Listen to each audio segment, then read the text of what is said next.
aku mau ngadain next Pods lagi, dan pada kesempatan kali ini ada aku Jessica, dan untuk pertama kalinya aku menjadi moderator atau host dari Next Pods. Dan pastinya hari ini aku nggak sendiri karena aku udah mendatangkan salah satu narasumber nih yang bisa dibilang, yaitu salah satu ketua umum dari organisasi Radio Untar sebagai ketua umum di periode 2021-2022, yaitu dengan saudara Diko Diklauda. Halo Jess, gimana? Halo. Kabar sehat? Sehat dong, sehat juga ya. Ya sehat. Jadi pada kesempatan hari ini kita mau ngebahas gimana sih pengalaman dan ilmu yang didapat dari organisasi perkuliahan gitu. Apakah ada dampaknya kah atau gimana? Oke. Tapi sebelum mulai boleh kali ya kita dari pertanyaan yang basic dulu nih. Boleh. Kalau buat kesibukan sendiri nih dari Kak Diko itu apa sih? Kesibukan ini ngomongnya aku kamu, lu gua atau gimana nih? Bebas sih. Bebas ya. Oke. Kalau dari aku sendiri kesibukannya mungkin sekarang magang, tapi karena bulan lalu udah selesai magang, jadi sekarang sedikit pengangguran dulu ya teman-teman. Tapi untuk sekarang juga kedua juga udah selesai periodenya, jadi mungkin sekarang lagi siapin waktu untuk semester akhir, tugas akhir gitu. Tapi masih ada sedikit untuk ngurusin radio lah, karena nggak boleh lepas tanggung jawab juga gitu. Keren. Tapi sesuai dengan tujuan kita tadi nih ya, balik lagi kali ini ke tema awalnya ngebahas seputar pengalaman di organisasi nih. Mungkin boleh diceritain gak sih gimana awal berminat gitu buat join ke organisasi kampus, khususnya Radio Untar ini? Kayak ada motivasi tersendiri gak sih atau gimana? Oke, awalnya tuh sebenarnya langsung aja gitu. Begitu masuk kampus nih ya, langsung pengen ngincer Radio Untar karena begitu tahu di Untar tuh ada Radio Untar nih, langsung gas aja gitu kan. Terus habis itu sebenarnya dulu itu sempat juga masuk anggota muda karena kan kebetulan aku dulu desain interior FSRD. Kemudian ada anggota muda di situ, sempat masuk beberapa bulan trainingnya, terus juga sempat ikutin event di situ, tapi mungkin emang kurang gitu ya rasanya. Belum passionnya aja, walaupun gue di situ di interior ya, tapi kayak ngerasa kurang kalau masuk mood interior, kayak nggak cocok lah kok gitu. Terus akhirnya memutuskan untuk keluar deh gitu, fokus aja di Radio Untar dan masa skill, terus training di Radio Untar, kenal orang di Radio Untar dan lain sebagainya, yang akhirnya ya udah betah dan tiba-tiba kepilih jadi ketua nih, tiba-tiba ya. Agak kaget ya. Iya, kayak lagunya Maudy Ayunda, tiba-tiba cinta datang. Tapi berarti Radio Untar ini lebih sesuai sama passion ya berarti ya? Iya, kalau menurut aku kayak gitu sih. Oke. Berarti boleh dong nih di-spill gimana sih tips and trick gitu kan, cara ngatur waktu buat organisasi sama kuliah.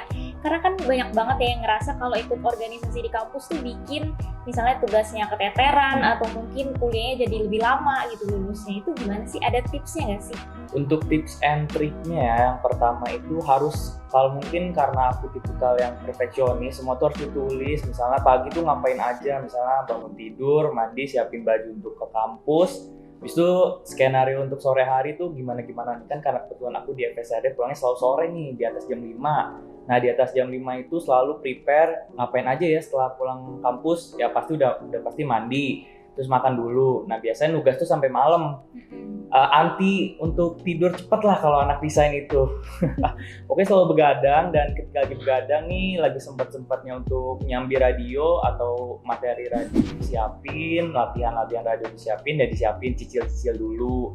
Habis itu jangan lupa juga untuk organisir waktu dan jauhin sebisa mungkin dari gadget, karena kalau misalnya kalian atau lu nih Jess ya, jadi lu tiba-tiba lagi mainin gadget, suka lupa waktu, pengennya main 10 menit, tiba-tiba udah 2 jam aja. Itu jangan sih kalau bisa ya. Kalau misalnya lagi sibuknya banget, jauhin dulu lah gadget sebentar. Habis misalnya udah banyak waktu yang udah dipakai, terus pengen pakai waktu luangnya sedikit, boleh lah ambil gadgetnya. Berarti kuncinya adalah time management sama tahu prioritas ya. Time management. Oke, tadi kan sempat disebut nih ya kalau menjadi ketua tapi udah lengser nih. Iya, udah lengser. Tapi pasti ada dong nih suka dukanya jadi ketua di suatu organisasi, kan pasti gak gampang ya. Iya, benar. Banyak banget permasalahannya gitu, baik dari eksternal ataupun internal. Nah itu kira-kira ada gak sih pengalaman yang gak terlupakan gitu, kayak suka dukanya apa aja sih? Sukanya dulu kali ya, sukanya belakangan lah gitu. Sukanya udah pasti yang pertama merasa ibarat katanya merasa terhormat lah, diberi jabatan ketua itu atau general manager lah istilahnya.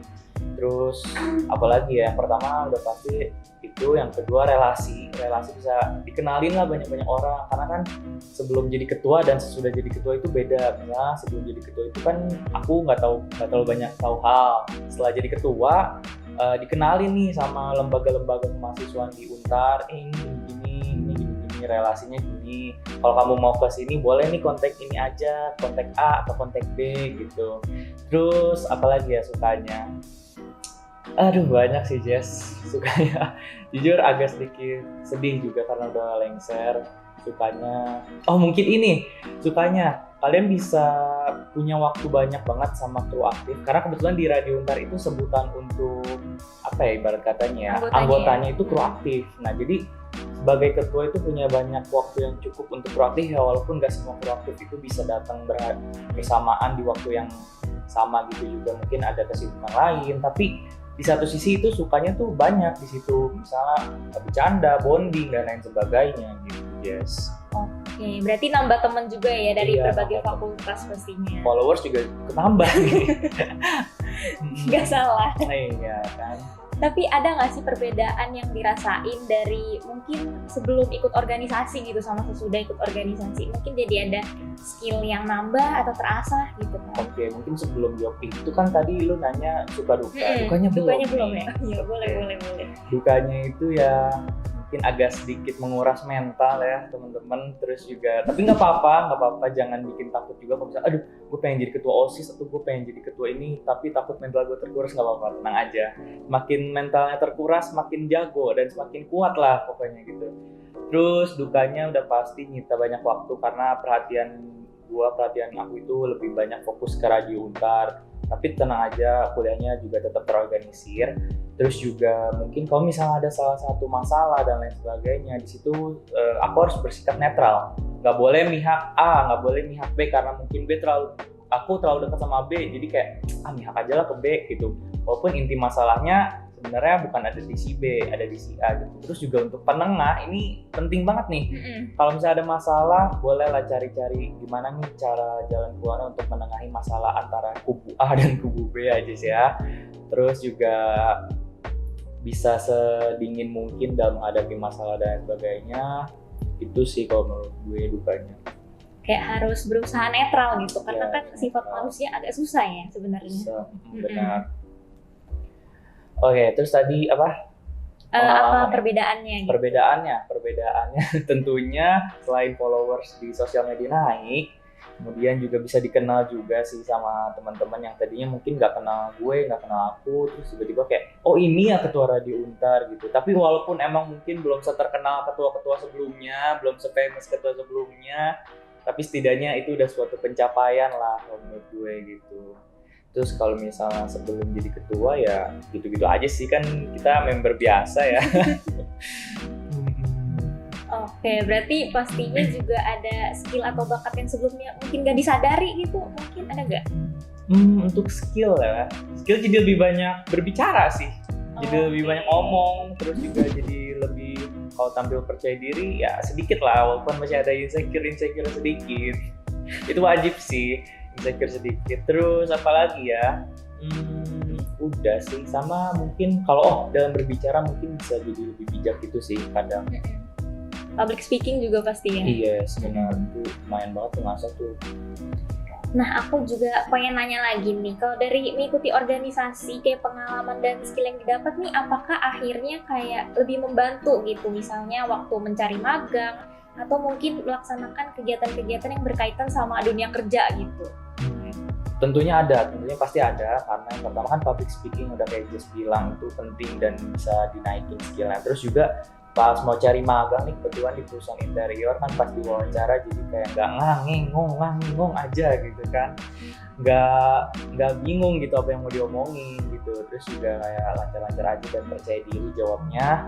Terus juga apalagi ya, di dunia pekerjaan ya kebetulan saya dipercaya untuk megang beberapa proyek yang dirasanya udah yang harusnya anak magang itu jangan dulu lah, tapi gue udah lumayan dipercayakan karena itu apa namanya public speaking gitu loh. Terus apalagi kan teman-teman juga sempat diajak site visit juga untuk berbicara sama klien, ngukur-ngukur demo gitu-gitu sih Jess. Oke, berarti track record dari ikut organisasi ini lumayan membantu ya waktu melaksanakan kegiatan magang. Oke. Last but not least nih, dari tadi kayaknya udah dijelasin dan diceritain panjang lebar gitu kan soal apa aja yang didapat seputar organisasi. Tapi ada nggak sih momen atau pengalaman yang nggak terlupakan gitu waktu ikut organisasi? Momen yang nggak terlupakan itu pas ngumpul-ngumpul di acara salah satu proper radio. Ntar kebetulan kan adanya namanya Diksan. Tapi untuk tahun ini periode gue itu kan kebetulan online ya, sayang banget di aplikasi online gitu. Terus juga kalau yang sempat tahun kemarinnya lagi itu offline, itu tuh di daerah Bogor, Cileungsi deh kalau nggak salah ya. Itu tuh bener-bener ngumpul, jadi kayak satu kru aktif, satu angkatan, 2 angkatan tuh ngumpul, terus kayak bakar api unggun, terus ya sempat lah dikerjain gitu-gitu, kayak dikerjain ini siapa yang ngilangin barang, terus sampai ada satu sesi di mana kayak sesi sedih-sedihan, langsung deh kayak aduh inget orang tua nih gitu, Cileungsi gitu kan ya. Jadi itu sih paling memorable kalau menurut gue. Kayak semuanya masih pada ngumpul gitu ya karena belum ada pandemi waktu itu. Iya. Seru. Tapi boleh nih satu lagi kali ya. Menurut kakak nih apakah penting gitu bagi mahasiswa untuk berorganisasi atau mendingan jadi kupu-kupu aja nih? Penting sih, penting. Kalau jawab nggak penting, penting sih sebenarnya. Pentingnya kenapa? Karena yang pertama bisa nambah relasi. Terus juga bisa menghias LinkedIn kalian jadi lebih cantik. Terus pas ditanya apakah pengalaman kamu misalnya lagi cari kerja atau cari part time ya, misalnya pengalaman kamu apa? Pengalaman saya bagian ngurusin koordinir komunikasi gini-gini Pak, Bu, atau juga pengalaman saya bagian ngurusin anak-anak kayak ngatur-ngatur gitu, atau ngurusin data-data kan di radio juga ada data-data ya Jis ya. Nah itu juga bermanfaat tuh. Terus selain itu juga bisa lebih percaya diri sih, karena mungkin nggak tahu ya, kalau menurut gue personally itu orang yang ikut organisasi dengan enggak, gue lebih melihat yang ikut organisasi itu lebih ada karismanya gitu. Mungkin karena mereka udah gue di organisasi ini nih, jadi kayak cool gitu kan. Terus juga bisa juga lah untuk kayak nambah-nambah nilai plusnya gitu teman-teman. Bisa nambah portfolio juga ya pastinya. Portfolio benar juga, CV juga jadi lebih indah. Iya betul, lebih banyak track recordnya jadinya. Ini terakhir banget nih, kira-kira ada nggak sih pesan-pesan untuk mahasiswa gitu di luar sana? Pesan-pesannya untuk teman-teman nih yang lagi nonton, jangan lupa kalau misalnya ada kesempatan untuk masuk organisasi, masuklah organisasi apapun itu, entah organisasi di fakultas ataupun kayak sekedar UKM, karena itu penting untuk mencari relasi, terus juga penting untuk berkenalan dengan orang, terus menambah pengalaman, nambah skill dan lain sebagainya. Karena kalau misalnya kupu-kupu aja kuliah pulang ya sayang juga sih uang kuliahnya gitu kan, dimanfaatkannya harus dimanfaatkan lebih baik gitu. Kampus atau universitas yang kalian masukin kan udah menyediakan nih sarana UKM apa, organisasi apa yang boleh atau yang kalian pengen masukin, ya silahkan manfaatkan itu dengan sebaik-baik mungkin.